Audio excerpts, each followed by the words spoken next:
Është përkujtuar në Shkodër dita e dëshmorëve dhe 110 vjetore i luftës së Çanakalas. Kurorat me lule u vendosen tek memoriali Hasan Riza Pashës, ku të pranishëm ishin autoritetet vendore dhe ambasadori i Turqisë në vendin ton, Tayyar Kagan. Hasan Riza Pasha anıtında organizimi i kësaj ceremonie në përmendoren e Hasan Riza Pashës, e vetmi avarrez dëshmore turke në Shqipëri, ka një kuptim të veçantë për ne.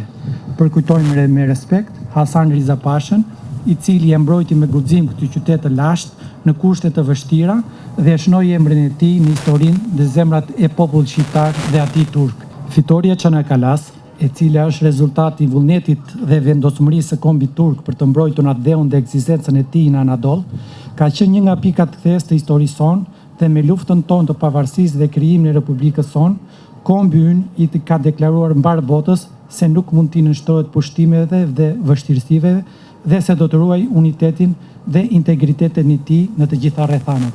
Fryma Çanakalas, që është një epope e sakrificës së madhe, heroizmit dhe guximit dhe dëshmisë se një kom mund të qëndrojë i palekundur kundër gjithë botës kur është e nevojshme, vazhdon të hedhë dritë mbi të ardhmen tonë. Aktiviteti u pasua me shfaqjen e filmit Letrat e fundit. Lufta e Çanakalas njihet si një ndër betejat më të përgjakshme të luftës së parë botërore, ku llogaritën që humbën jetën rreth 280.000 persona, prej tyre 25.000 shqiptar.